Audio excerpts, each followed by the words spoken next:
Matter है PIL है, public interest litigation, Kalpana Devi versus state of Himachal Pradesh and others. ये हम लोगों ने फाइल की थी 1 साल पहले, यानी कि 2023 में, क्योंकि हिमाचल सरकार जब बनी थी तो इन्होंने चीफ पार्लियामेंट्री सेक्रेटरी 6 बनाए थे और इसकी जो नोटिफिकेशन आई है वो अपने आप में अनकॉन्स्टिट्यूशनल है, इलीगल है। उसको हमने अपनी पिटीशन के माध्यम से चैलेंज किया था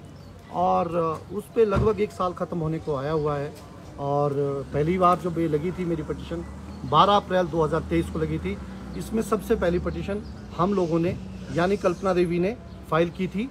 और आज इसकी प्लीडिंग्स कंप्लीट हो चुकी है और 2, 3, 4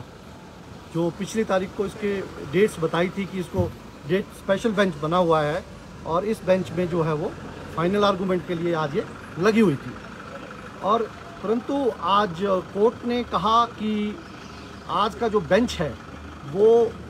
इसको पूरी तरह सुन नहीं पाएगा, कंप्लीट नहीं कर पाएगा, इसलिए जो है इसमें हम लोग आपको एक और डेट दे रहे हैं। परंतु कोर्ट ने कहा कि ये इसमें कॉन्स्टिट्यूशनलिटी इन्वॉल्व है, बड़ा इशू है और हिमाचल सरकार ने इसमें कोशिश की कि इसमें 22 से भी डेट जो है वो 27 के बाद ली जाए। परंतु कोर्ट ने कहा कि आप लोगों ने एन नंबर ऑफ टाइम इस तरह के एक्सक्यूज से आए हैं कि उन्होंने कहा कि आप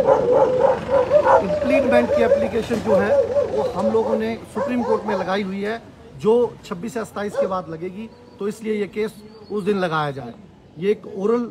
जो है वो ओरली कोर्ट ने बोला, तो कोर्ट ने उनकी ये जो रिक्वेस्ट है वो डिक्लाइन कर दी और 22 अप्रैल 2023 को इसको जो है वो दोबारा लगा दिया। अब 22, 23, 24 लगातार 2 से 3 दिन जब तक इसमें आर्गूमेंट कंप्लीट नहीं हो जाता, क्योंकि कोर्ट ने दोबारा मैं कहना चाहता हूँ, कोर्ट ने कहा कि यह जो मैटर है वो अति महत्वपूर्ण और इम्पॉर्टेंट है, क्योंकि इसमें कॉन्स्टिट्यूशनल की जो अमेंडमेंट 91 है उसको जो है वो चैलेंज किया गया हुआ है। सब्सटेंशियल क्वेश्चन ऑफ लॉ एक है, तो इसलिए जितनी भी पिटीशन है उनको कंक्लूड जल्दी से जल्दी किया जाएगा। क्या उम्मीद कर रहे हैं कि इस बार जो है कोई निर्णय पर पहुंचेगा कोर्ट? कोर्ट में देखो, कोर्ट का एक प्रोसीजर होता है, पहले तो पिटीशन फाइल की जाती है, फिर दूसरा पक्ष उसमें काउंटर रिप्लाई यानी कि काउंटर एफिडेविट फाइल करता है और इस तरह के जो केसेस हैं वैसे तो उनको जल्दी से जल्दी इनमें निर्णय आते हैं, क्योंकि इसमें जो CPS अपॉइंट किए गए हुए हैं इसमें काउंटर एफिडेविट में इन लोगों ने यानी कि हिमाचल सरकार ने स्वीकार किया हुआ है कि उनको MLA से ज़्यादा सैलरी दी जाती है। तो अपने आप में ये एक स्टेट एक्सचेकर का जो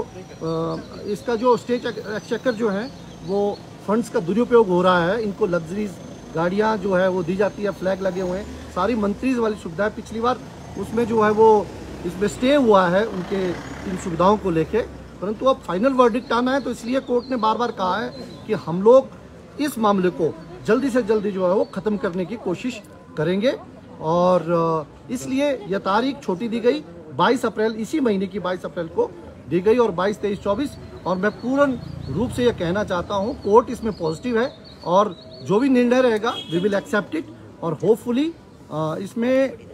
हिमाचल की जनता की जीत होगी, क्योंकि जनता का पैसा है और वो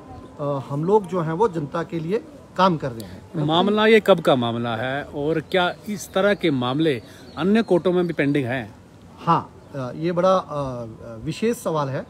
मैंने जैसे कहा कि मेरी यह पिटीशन यानी कि PIL सबसे पहले हिमाचल हाई कोर्ट में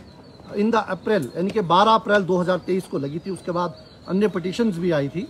तो मैं उन पे तो नहीं बात करना चाहूँगा, मैं अपनी पिटीशन की बात करना चाहता हूँ। हमने इसका आधार सुप्रीम कोर्ट की 2 जजमेंट्स ऐसी हैं, जैसे स्टेट ऑफ असम के V. Roy versus state of Assam और एक सुकुमार वर्सेस स्टेट ऑफ मणिपुर 2022 की एक स्टेटमेंट जजमेंट है सुप्रीम कोर्ट की, जिसमें कहा गया हुआ है कि कोई भी अधिकार CPS बनाने का किसी भी स्टेट को नहीं है, क्योंकि जो स्टेट्स ये सहारा लेती हैं, हमने स्पेशल लेजिस्लेशन यानी कि कोई एक्ट बनाया हुआ है, उन